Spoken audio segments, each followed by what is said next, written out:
Continuamos a nossa série de mensagens baseada na carta de Paulo à igreja em Roma, a epístola de Romanos, e estamos agora passando por uma transição. Se os primeiros 11 capítulos do livro de Romanos, eles eram totalmente doutrinários, teológicos, onde havia ali um conceito da maneira como, teologicamente falando, Deus nos resgata, nos adota como filhos, trazendo Jesus para pagar o preço pelo nosso pecado.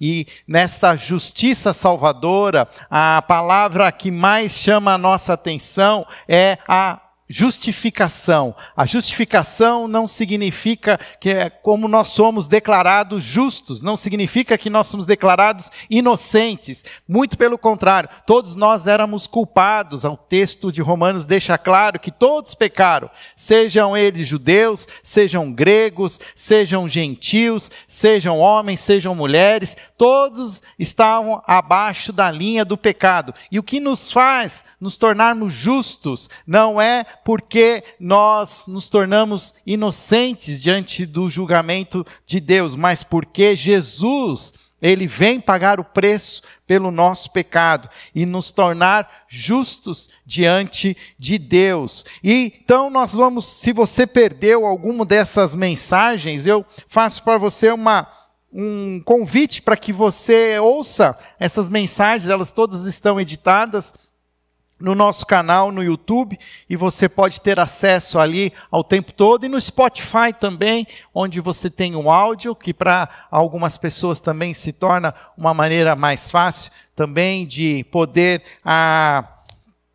consumir esse conteúdo que é extremamente abençoado. E desde o início de hoje, pela manhã, nós entramos então num segundo momento da carta, quando a partir do capítulo 12, agora Paulo fala sobre questões práticas. Então, se a primeira parte, até o capítulo 11, falamos sobre teologia, sobre doutrina, agora nós estamos falando sobre a ética, a maneira como vamos viver na prática. Então, a partir do capítulo 12, você percebe que a carta se torna extremamente fácil de entender. Não há mais termos teológicos, não há mais assim aquelas profundidades de discussões, perguntas retóricas, mas agora vários imperativos. Faça isso, não faça aquilo, comece a fazer isso, abandone. Então é uma maneira que, de alguma maneira, nós vamos entender que depois de tudo que Deus fez por nós, agora tem as nossas iniciativas. Então, se você está com a sua Bíblia aberta, abre ali só para você começar a entender, você que talvez não veio hoje pela manhã, nós falamos sobre todo o capítulo 12. E agora nós vamos, agora à noite, falar sobre o capítulo 13, mas para fazer essa ponte, o capítulo 12, os 2 primeiros versículos, eles são essenciais, porque eles fazem essa transição. Ele diz lá: portanto, irmãos, rogo-lhes pelas misericórdias de Deus, que se ofereçam em sacrifício vivo, santo e agradável a Deus, este é o culto racional de vocês. Não se amoldem ao padrão deste mundo, mas transformem-se pela renovação da sua mente, para que sejam capazes de experimentar e comprovar a boa, agradável e perfeita vontade de Deus. Só esses 2 versículos dão um bom sermão. Mas aqui para nós ele vai fazer esse papel de transitar, de sairmos da doutrina para a ética, de sairmos dos conceitos teológicos para uma vida prática. E o capítulo 12, para você que não esteve conosco hoje pela manhã, ele fala sobre os novos relacionamentos que nós temos que ter a partir das iniciativas, dessas misericórdias, como ele afirma no versículo 1, a partir dessas misericórdias de Deus. Preciso que agora a gente entenda que temos oportunidade para ter novos relacionamentos inclusive com o próprio Deus. Nós podemos agora acessá-lo, nós podemos agora nos oferecer como sacrifício vivo, nós podemos nos oferecer como culto, como entrega, assim como Deus entregou Jesus 100% para nós. A coisa mais lógica que nós podemos fazer é esse culto, que ele diz que é esse culto racional, é nos entregar também 100%. E é nessa entrega, se entregar 100%, nesse relacionamento com Deus, você tem a oportunidade de conhecer a vontade de Deus. Creio que às vezes nós ficamos muitas vezes esperando para conhecer a vontade de Deus, para agir. Ficamos esperando que algo aconteça para tomar decisão. Mas nós vamos começar a entender agora que é a partir dessa oportunidade que eu tenho de me relacionar com Deus, de caminhar com Ele, é que eu vou conhecendo a vontade dEle e vou moldando o meu caminho. Era exatamente assim o convite de Jesus. Sigam-me. Sigam-me, neguem-se a si mesmo. Tomem a sua cruz e sigam-me. Eu sou o caminho, a verdade e a vida. Caminhem comigo. Esse é o convite para esse novo relacionamento. É uma oportunidade agora de conhecermos mais a Deus através do sacrifício de Jesus. Mas, a partir do verso 3, nós vemos também que é uma nova maneira de nós nos relacionar conosco mesmo. Agora nós entendemos quem nós somos em Cristo. Nós somos filhos amados. O texto ele diz para nós entendemos quem nós somos e que nós fazemos parte de um corpo, de uma igreja. E Deus nos dá dons, nos agracia com dons. E nós temos agora propósitos maiores. Não somente de usar toda a nossa energia, a nossa força e os nossos sonhos para nós mesmos, mas para agora, para os propósitos de Deus. Por isso nós somos agraciados com dons de falar, de encorajar, de ensinar, mas também dons de servir, que é aqueles dons que muitas vezes, são dons silenciosos, mas que são tão importantes como o da misericórdia, da hospitalidade. Deus também transforma os nossos relacionamentos com os da igreja. A partir do verso 9, no capítulo 12, ele vai também falar para que nós possamos estar sempre atentos nos nossos relacionamentos com os outros, os demais, preferindo dar honra e amar a todos com amor fraternal, amor familiar, entender que somos uma mesma família. Versículo 13, compartilhando o que vocês têm com os santos nas suas necessidades, praticando a hospitalidade. Hoje pela manhã eu até falei, e é engraçado que às vezes a gente tem tanta coisa na nossa casa, a gente faz alguns cômodos, deixa ele tão bonito, mas não deixa ninguém usar. E a palavra de Deus diz assim, pratiquem a hospitalidade. Abram as suas casas, assim como ele começa dizendo assim, abra sua mente para esse novo relacionamento com Deus, abra o seu coração para amar as pessoas, abra a sua casa, abra o seu bolso, seja uma pessoa generosa, viva de maneira generosa, como Deus generosamente se revelou até você. E o versículo 17 até o fim do capítulo 12, então, ele fala dos relacionamentos com os outros. Antigamente a gente falava relacionamento com os inimigos, mas eu acho que é mais, vamos dizer, politicamente correto você falar os outros, as pessoas difíceis. Eu não sei, eu não tenho inimigo. Você tem inimigo? Eu não tenho. Mas a gente tem pessoas difíceis, pessoas com quem a gente precisa lidar, pessoas que a gente tem no trabalho, colegas de trabalho, pessoas com as quais nós vivemos, às vezes passamos tempo do nosso dia e nós precisamos lidar com essas pessoas, e o texto também nos ajuda a entender que precisamos buscar a sabedoria, o discernimento para amá-las, servi-las, até a ponto de que quando até sofremos o mal, possamos de alguma maneira retribuir com o bem. E ele usa até um texto de Provérbios, e para mim isso faz sentido, porque é preciso muita sabedoria para não cair nessa armadilha da vingança, porque no afã das emoções, a gente entra naquela política do bateu, levou, e às vezes é preciso dar um passo para trás, respirar fundo, e pedir a Deus sabedoria para saber como lidar com situações em que de alguma maneira nós estamos sofrendo, estamos sendo de alguma maneira onerados. E ele termina dizendo, não deixem se vencer pelo mal, mas vençam o mal com o bem. E agora nós vamos para o capítulo 13. Capítulo 13 é um capítulo que Paulo também continua falando sobre a vida prática do cristão. E agora nós falamos de relacionamentos individuais, o meu relacionamento com Deus, o meu relacionamento comigo mesmo, o meu relacionamento com o outro, meu irmão na igreja e com as outras pessoas com as quais eu convivo, agora aumenta-se a perspectiva. E fala-se assim da dimensão do Estado, da dimensão do governo, das autoridades.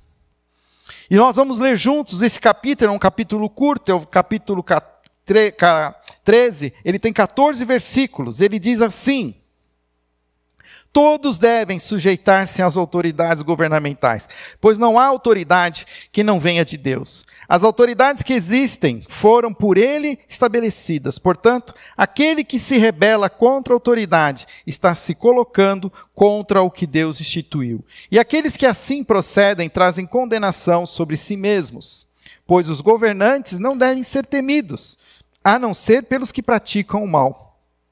Você quer viver livre do medo da autoridade? Pratique o bem, e ela o enaltecerá, pois é serva de Deus para o seu bem.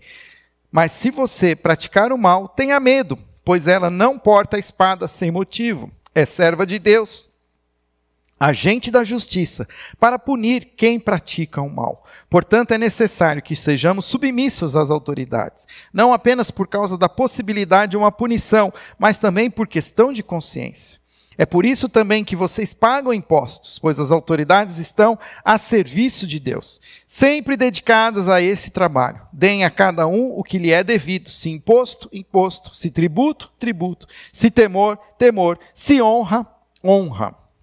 Não devam nada a ninguém, a não ser o amor de uns pelos outros, pois aquele que ama seu próximo tem cumprido a lei. Pois estes mandamentos: não adulterarás, não matarás, não furtarás, não cobiçarás, e qualquer outro mandamento, todos se resumem neste preceito: ame o seu próximo como a si mesmo. O amor não pratica o mal contra o próximo, portanto, o amor é o cumprimento da lei. Façam isso compreendendo o tempo em que vivemos. Chegou a hora de vocês despertarem do sono, porque agora a nossa salvação está mais próxima do que quando cremos. A noite está quase acabando, o dia logo vem. Portanto, deixemos de lado as obras das trevas e revistamo-nos da armadura da luz. Comportemo-nos com decência, como quem age à luz do dia, não em orgias e bebedeiras, não em imoralidade sexual e depravação, não em desavença e inveja. Ao contrário, revistam-se do Senhor Jesus e não fiquem premeditando como satisfazer os desejos da carne. Vamos orar mais uma vez? Senhor, ajuda-nos a entender a Tua palavra, discernir, ó Pai, aquilo que o Senhor nos propõe como servos, como filhos amados de Deus. Ajuda-nos com o poder do Teu Espírito a entender e aplicar em nossas vidas a nossa realidade e a nossa igreja. Em nome de Jesus. Amém. Depois de Paulo propor para que nós entendamos as oportunidades que nós temos de nos relacionar com as pessoas, agora Paulo também fala da maneira como nós vamos nos relacionar com as autoridades, como vamos nos relacionar com o governo. É interessante que quando nós lemos esse texto, nós lemos ele no nosso contexto brasileiro, com a nossa democracia, tupiniquim, com as nossas demandas, com as nossas injustiças, com as nossas, nossos gostos e os nossos desgostos. Mas nós precisamos também entender o contexto em que Paulo escreve essa carta, que também não era um contexto exatamente, vamos dizer assim, com um cenário perfeito. Paulo estava trazendo um imperativo para uma igreja que vivia sobre um domínio de um império, talvez o maior império que nós pudemos experimentar na história da humanidade, o Império Romano, e que não tinha nada de justo, não tinha nada de um império honesto, mas muitas vezes um império extremamente violento, um império idólatra, um império que propôs muitas injustiças a muitos, trazendo talvez benefícios a poucos, mas explorando a muitos. Então nós precisamos entender que o cenário que Paulo está nos trazendo não é tão melhor que o nosso. Pode ter certeza que provavelmente era pior do que o que nós vivemos hoje. E mesmo assim, Paulo diz no versículo 1 que todos devem sujeitar-se aos governantes. E por que ele fala isso? Todos, não quer dizer assim que alguns sim, outros não, mas ele usa a palavra todos devem se sujeitar às autoridades governamentais, pois não há autoridade que não venha de Deus. Percebe que a palavra autoridade vai aparecer mais 3 vezes, vai aparecer ainda no final do versículo 1, 2 vezes, e mais uma vez no final do versículo 2, quando ele diz lá, portanto, aquele que se rebela contra a autoridade está se colocando contra o que Deus instituiu. E aqui é importante a gente entender essa questão de autoridade, que é algo que nós, como seres humanos, precisamos aprender a entender que as autoridades, elas existem. Existem autoridades na nossa casa, no nosso lar. Existe um pai, uma mãe que tem autoridade sobre os filhos. Assim também existe na sociedade. É preciso ter autoridades, é preciso ter aqueles que são usados por Deus para trazer ordem, para trazer a direção. O que Paulo está nos propondo é dizer assim, olha, e dizer assim que vai dar para viver sem que alguém mande você, pode esquecer. Isso não existe. Às vezes, aquela demanda, né, anarquista lá de derrubar toda forma de governo e vivermos, né, num sistema anárquico, isso não é de Deus. Isso nunca foi a proposta de Deus. Nós precisamos entender que todos nós devemos sujeitar às autoridades e que o governo humano, ele é dado por autoridade de Deus. Deus concede essa autoridade. Lembra quando Jesus foi preso e foi levado para uma audiência para Pilatos? E aí Pilatos diz assim para ele assim, você sabia que eu tenho o poder de te prender ou te matar, te soltar, ou matar? E aí o que Jesus responde para ele? A autoridade que você tem foi o meu Pai que te deu. Então, o que Paulo está falando faz como é que fala? Fugiu. Conexão. Ele fala aquilo que Jesus já tinha dito para o próprio Pilatos, que toda autoridade é constituída por Deus. Toda autoridade, de alguma maneira, é concedida por Deus. Mas mesmo as autoridades, elas possuem limites. Deus é um Deus de ordem e não de caos. Por isso existem os governantes, por isso existem pessoas que são colocadas por Deus para trazer ordem, para trazer direção, para o benefício da sociedade. E nós precisamos entender que Paulo está aqui trazendo a teoria. Não quer dizer que na prática as coisas funcionam como elas deveriam funcionar. Mas ele está dizendo assim, portanto, aquele que se rebela contra a autoridade está se colocando contra o que Deus instituiu. E aqueles que assim procedem trazem condenação sobre si mesmo. Daí, versículo 3, pois os governantes não devem ser temidos, a não ser pelos que praticam o mal. Você quer viver livre do medo e da autoridade? Pratique o bem e ela enaltecerá. A partir do verso 4, Paulo vai falar um pouquinho mais sobre a natureza dessa autoridade. Ele diz assim, pois é serva de Deus para o seu bem. Mas se você praticar o mal, tenha medo, pois ela não porta a espada sem motivo. É serva de Deus, agente da justiça para punir quem pratica o mal. E olha aqui, eu vou pular para o versículo 6. É por isso também que vocês pagam impostos, pois as autoridades estão a serviço de Deus. Ou seja, assim como 3 vezes apareceu a palavra autoridade, 3 vezes agora aparece a palavra servos. Porque qual que é o papel da autoridade? É servir. É servir como instrumento de Deus. Inclusive, as 2 palavras serva é a mesma palavra que a gente usa dentro da igreja, diácono. Diácono, o governo, as autoridades, elas foram dadas por Deus para servir a população. Já viram, né? Que, às vezes, assim, nos Estados Unidos, a gente vê na porta do carro da polícia dos Estados Unidos, para proteger e servir. A gente não fala servidor público. Mas a gente não entende mais porque na prática isso não acontece. Mas o que é a origem de tudo isso? São pessoas que são dadas autoridade para que com o poder público que elas possuem, elas possam gerir políticas para o bem social da cidade, do estado, do país. E isso é parte do plano de Deus. Então nós precisamos entender, e ao mesmo tempo ele fala ali no versículo 4, que a autoridade, ela é serva de Deus, e ela está a serviço de Deus. No Velho Testamento a gente tem alguns momentos em que a gente vê essa verdade, quando, por exemplo, Deus fala que Nabucodonosor é um servo de Deus, usado por Deus para a justiça. E pensa em Nabucodonosor, que você daria o nome de Nabucodonosor para o seu filho? Você vai dar o nome disso aí para um cão, né? Um cachorro, como é que fala? Um pitbull. Nabucodonosor fica bonito, né? Nabucão, fala assim. Fecha a boca, Nabuco, né?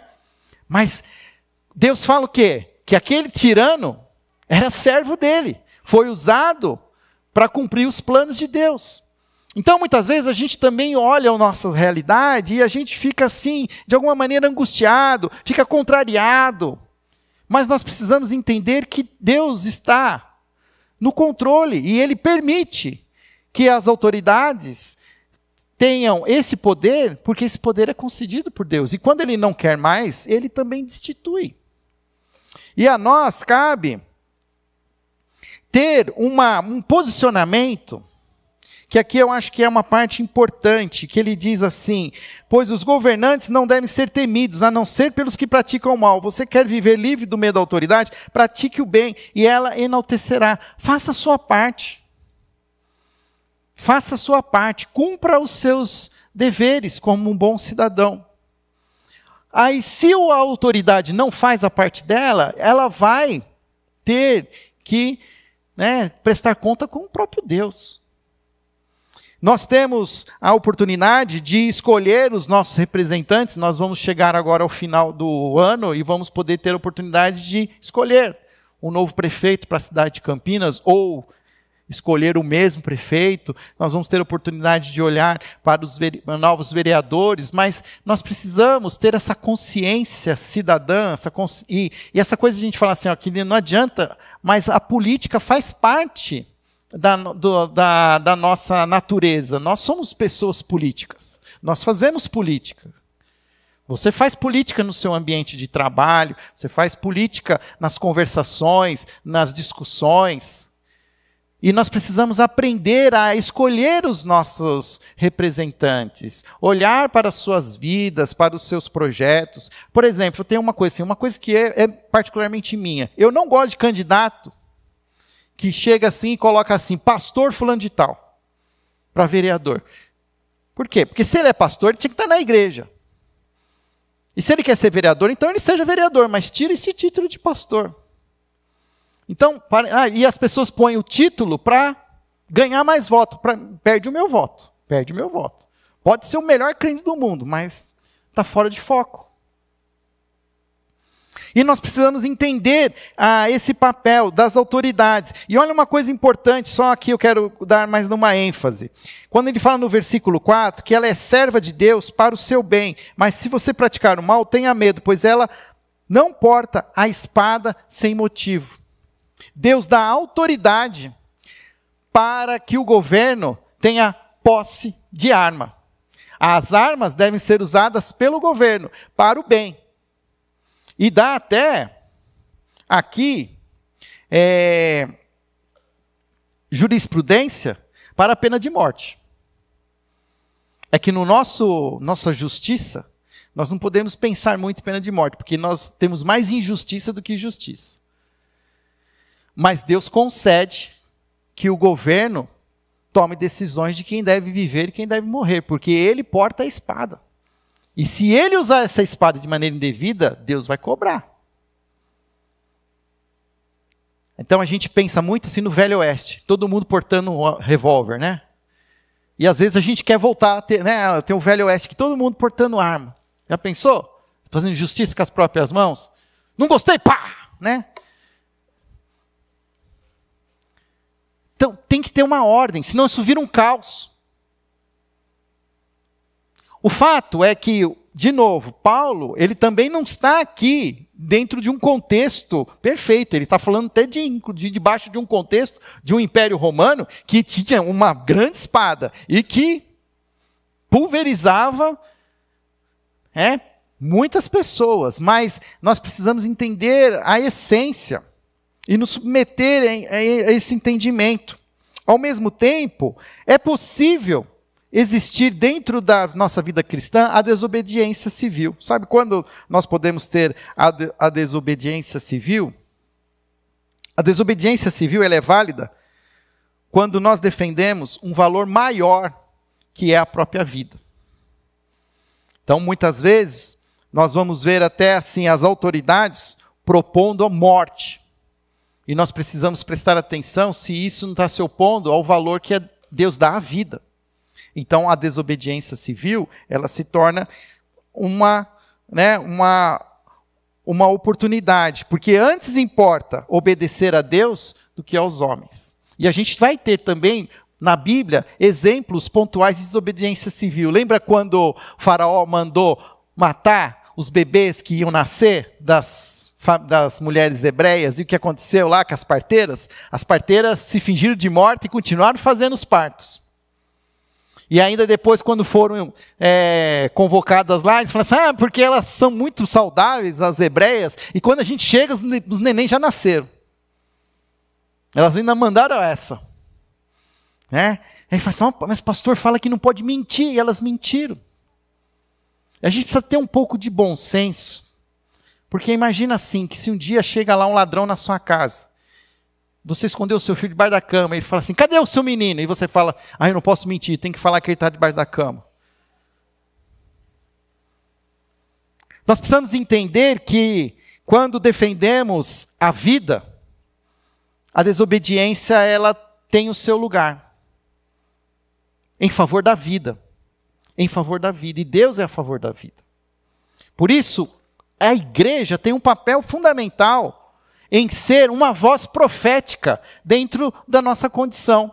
Nós precisamos, talvez, trazer o que significa, de fato, ser protestantes. E, de alguma maneira, protestar quando nós vemos que os governos estão, de alguma maneira, trazendo ações desumanas. Estão sendo injustos, estão onerando, estão fazendo coisas...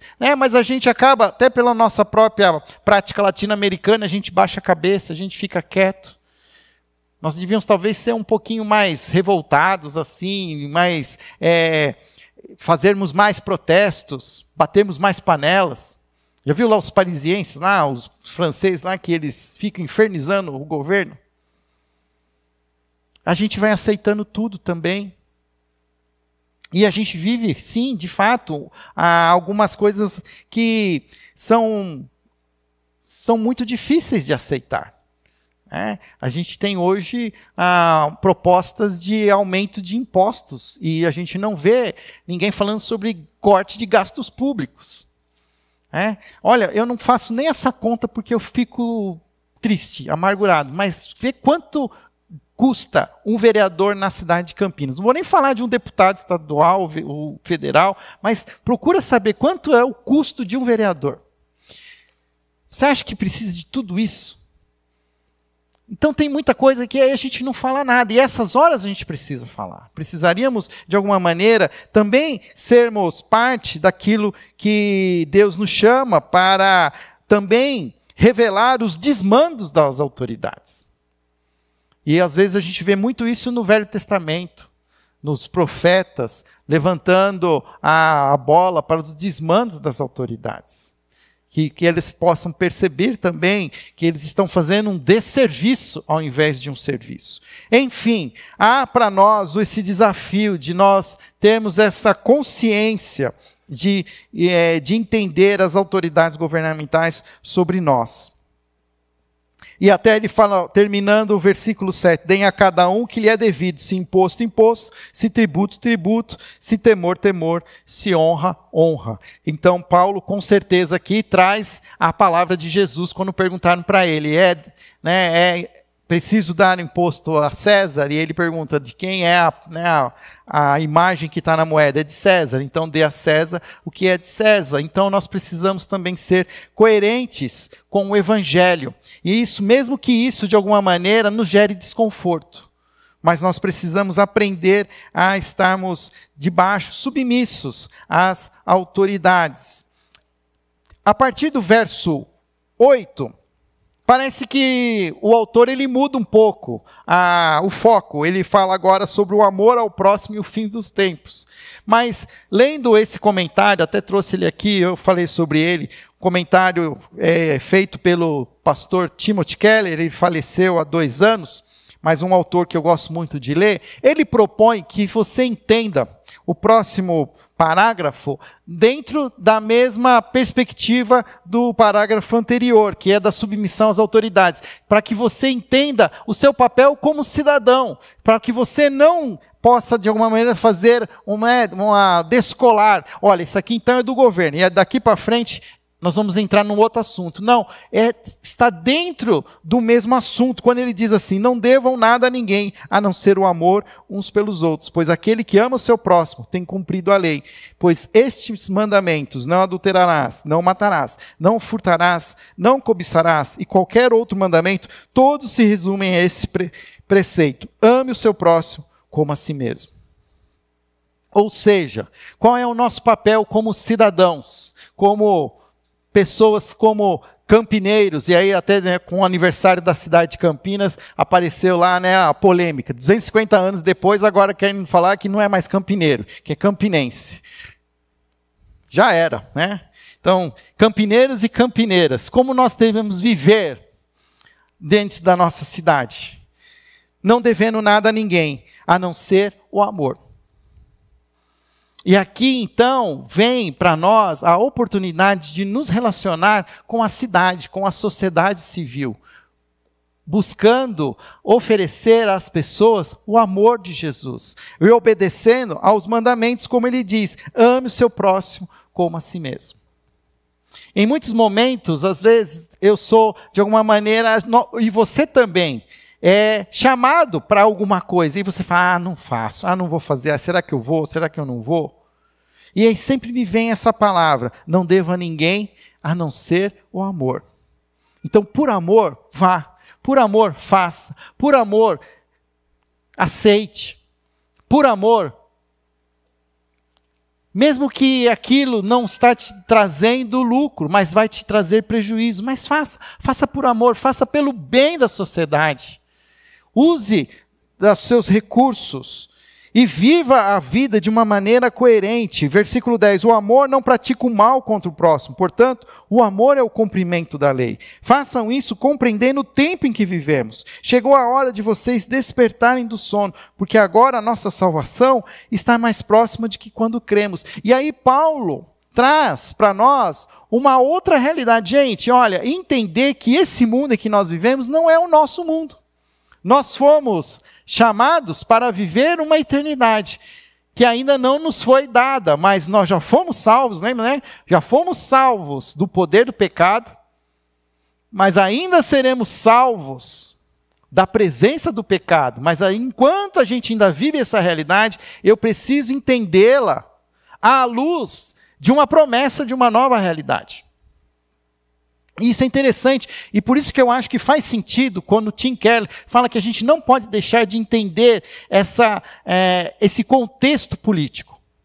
Porque a gente às vezes cai numa armadilha de querer transformar o nosso contexto político na eternidade. Não, nós vamos escolher alguém que vai trazer o céu na terra, que vai fazer todas as coisas acontecerem e vai promover a justiça. Isso não vai acontecer. Isso só tem alguém que pode fazer isso, e se chama Jesus. E ele falou que ele vai voltar para nos levar, para assim viver a eternidade como cidadãos da Nova Jerusalém. Nós somos passageiros por aqui. Nós vamos apoiar e, se for protestar contra os governos, contra as justiças, né, a favor da justiça e a favor da injustiça, mas sem a ilusão de que o céu é aqui. É aquilo que ele está falando. E nós está chegando a hora. A noite está quase acabando. O dia logo vem. Portanto, deixemos de lado as obras das trevas e revistemo-nos com a armadura da luz. Qual é essa palavra? Revistam-se. Arrumem as suas roupas. Se preparem. Quem aqui já foi convidado para um evento social e que lá no final do convite diz assim, traje a caráter, traje social, tem lá, né? O que você faz? Você se prepara, Antigamente você podia até lá na Shopee, né, comprar um vestido, agora tem que ver até os impostos, tem imposto sobre... A gente foi convidado para ser padrinho do casamento do Cirilo e da Jula, e a Dani já está lá no Shopee olhando lá o vestido lá. Por quê? Você vai se preparar. Você vai se preparar para estar, né, nos trinques. Eu também, mas eu vou esperar, né, os 45 do segundo tempo, né, para ver se a calça serve, né? Se não, sai correndo, vai na Renner. Mas o que é isso? Isso também é a mesma expectativa que a gente tem que entender, que Jesus está voltando. E que a gente precisa se preparar, se revestir das armaduras da luz. Comportemo-nos com decência, como quem age à luz do dia, não em orgias e bebedeiras, não em moralidade sexual e depravação, não em desavença e inveja. Ao contrário, de novo, revistam-se do Senhor Jesus e não fiquem premeditando como satisfazer os desejos da carne. É como se nós fôssemos convidados e nós estamos todos vestidos, prontos para a volta, para a chegada do noivo. Aí chama a gente para ir para o futebolzinho. Não dá. Já pensou, Solange, de salto alto, né, batendo uma bola no campo de futebol?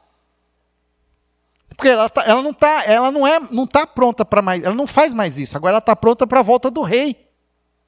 E é isso que, de alguma maneira, Paulo está falando. Gente, vocês viviam para satisfazer as suas vontades, mas agora não é mais assim.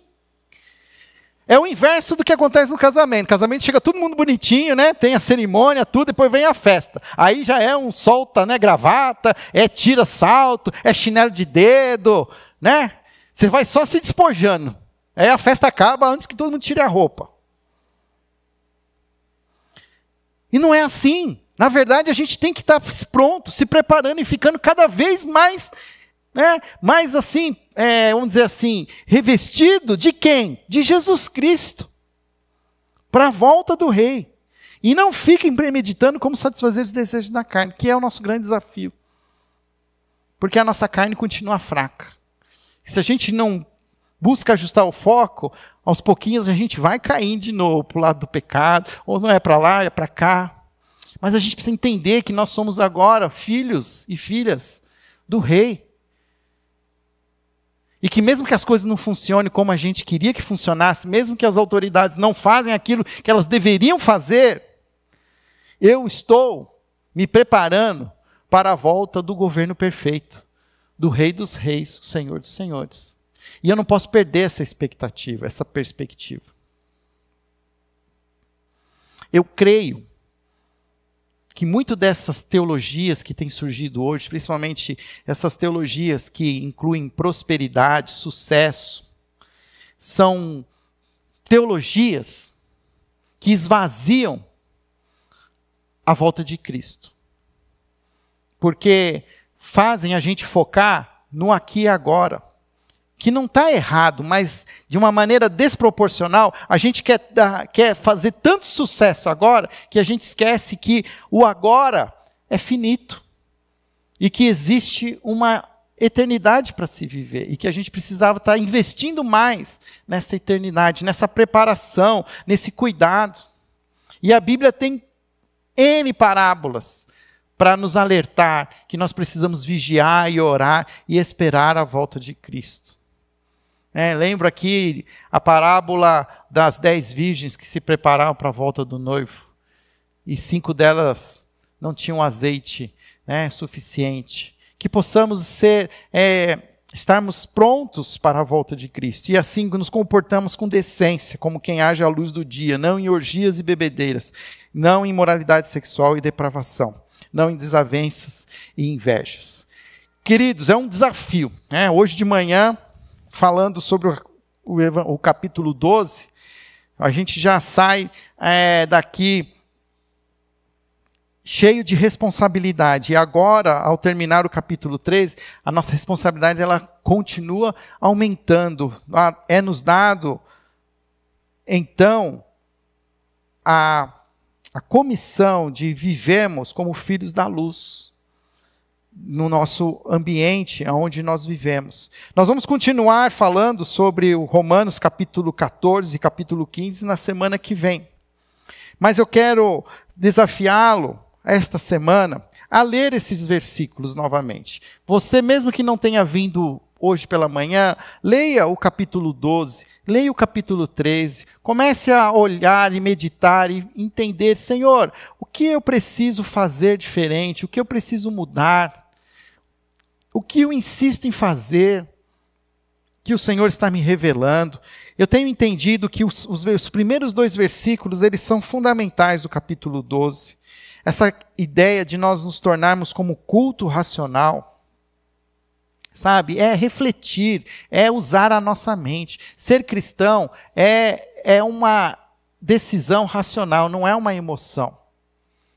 E nós precisamos pedir ao Senhor que nos ajude a entender e poder experimentar a boa, agradável e a perfeita vontade de Deus. Vamos orar. Senhor,